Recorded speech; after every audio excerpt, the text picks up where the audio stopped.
Je suis Odom Angon, enseignante-chercheur à l'Université Cheikh Anta Diop de Dakar. Je suis au département des langues romanes à la faculté des lettres et sciences humaines. Et puis je suis spécialiste des littératures africaines en espagnol et de la littérature afrodescendante espagnole. Très bien. Vous venez de terminer une conférence ici à l'Instituto Cervantes, mais ça s'est déroulé en espagnol. Est-ce que vous pouvez nous présenter la thématique en français pour notre public? Alors de façon résumée, nous avons parlé ce soir des féminismes intersectionnels articulés à l'identité afrodescendante espagnole. Qu'est-ce que cela veut dire en peu de mots, de façon simple?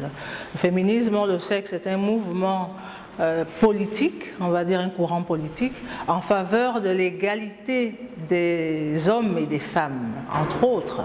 Et comme c'est un mouvement en faveur de l'égalité, il va donc s'articuler autour de plusieurs sous-catégories, en l'occurrence aussi bien des femmes blanches, que l'on appelle souvent, on associe au féminisme hégémonique, donc féminisme blanc. Ce qui arrive, c'est qu'avec le temps, certains autres collectifs, en l'occurrence des femmes racisées, les femmes africaines, les femmes d'origine africaine et qui ne vivent pas forcément en Afrique, des femmes gitanes, des femmes d'autres cultures en fait, veulent se retrouver aussi dans ce féminisme-là.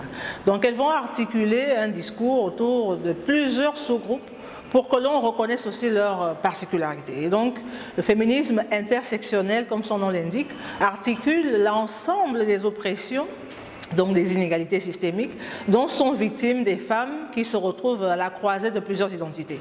Femmes africaines ou d'origine africaine, des femmes âgées, des femmes handicapées pour des questions spécifiques. Et donc, on parle de féminisme intersectionnel pour dire des femmes qui vivent de façon croisée et sans interruption, aussi bien les inégalités parce qu'elles sont femmes, les inégalités parce qu'elles sont noires à cause du racisme, les inégalités parce qu'elles sont des personnes âgées, parce qu'il y a un dictat des canons qui impose une certaine façon d'être des femmes.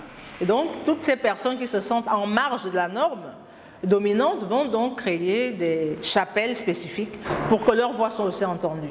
Alors, professeur, est-ce que vous comprenez les hommes qui ont une certaine aversion pour le féminisme?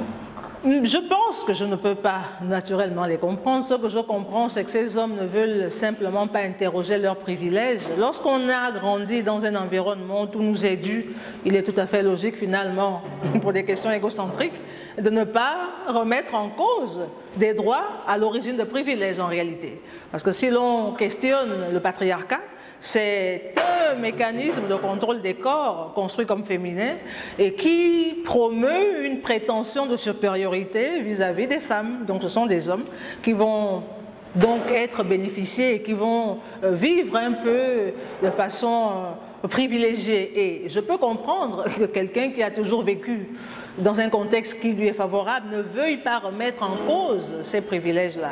Alors est-ce que vous connaissez quelques figures dans l'histoire en dehors de Thomas Sankara qui ont été des féministes et qui ont supporté ce combat-là?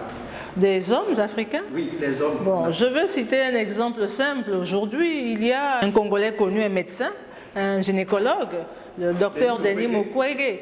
Je pense que lui, il a compris ce que Sankara avait compris déjà dans les années 80.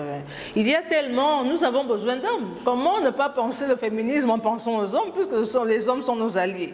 Et lorsqu'on parle des questions des femmes, en réalité, on ne parle pas des questions des femmes pour exclure les hommes.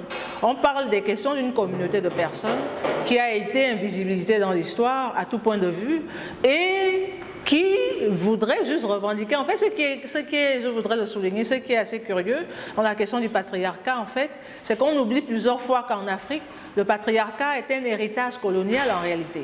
Parce que les droits aujourd'hui, le code civil, les codes civils africains que nous avons adoptés sont réellement un héritage du système colonial en fait. Parce que l'institutionnalisation, par exemple, l'institutionnalisation du patriarcat est un legs direct du Code civil napoléonien de 1804 qui dotait l'homme d'une puissance maritale, réduisant la femme en un objet sous tutelle pérenne vis-à-vis de l'homme. Donc, le patriarcat que nous utilisons et à partir duquel nous nous agrippons en Afrique est en réalité un héritage colonial. Et donc, en pensant être d'authentiques Africains, en imposant aux femmes d'être réellement soumises, on est en train de répéter un mécanisme qui est issu de la colonisation. Or, dans l'histoire africaine, nous savons qu'il y a eu des femmes puissantes, des femmes de pouvoir, bien avant la colonisation, dans tous les pays.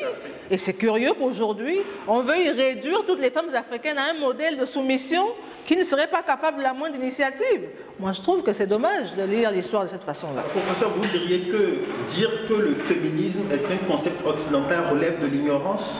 Bon, alors, ce qui arrive, il faudrait spécifier. Ce qui arrive, c'est que comme nous avons hérité des langues coloniales et que nous parlons de ces questions en français, et que le mot féminisme n'est pas un mot tiré de la langue, d'une langue africaine, c'est pourquoi souvent il y a des sortes de barrières ou des sortes de résistances en fait. Si nous prenions des termes issus de nos langues africaines pour rappeler en fait qu'à l'époque déjà, avant la colonisation, il y avait déjà des mouvements politiques de femmes libres et libérées, peut-être qu'à ce moment-là, les hommes qui sont réfractaires comprendront mieux qu'en réalité, nous ne voulons pas en finir avec les hommes. Nous voulons juste rappeler qu'au sein d'une société où il y a des hommes et des femmes et d'autres genres possibles, il ne peut pas être question que l'on puisse exclure de l'espace public et des droits humains une moitié de la population mondiale, finalement. Il y en a qui pensent que le combat des femmes tend à féminiser l'homme et à masculiniser la femme.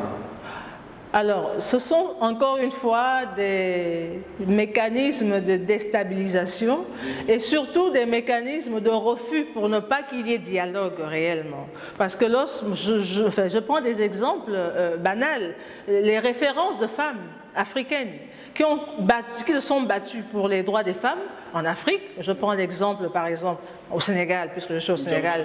Enfin, je ne sais pas, le livre tellement connu qui est une référence de l'un des mouvements qui va penser les féminismes africains, ce roman qui est tellement cité, Une si longue lettre de Mariam Abba. Mais lorsqu'on voit Mariam Abba, on voit le modèle, à mon avis, d'une vraie femme africaine. Il ne me vient pas l'idée de penser que ce soit un homme ou une femme qui essaye de ressembler à un homme. Je pense que c'est un discours qui traduit aussi finalement qu'il y a beaucoup de méconnaissance derrière ces personnes qui ne veulent rien savoir du féminisme. Le féminisme, c'est simplement un mouvement en faveur de l'égalité des droits de tout le monde. Et si on comprend ça, si on comprend que les droits en réalité, c'est pour nos filles, pour nos sœurs, pour nos mères, à partir de ce moment-là, on comprendra finalement que c'est une lutte humaine tout simplement au niveau de la société. Professeur, merci beaucoup. Merci à vous. Merci. Je vous en prie.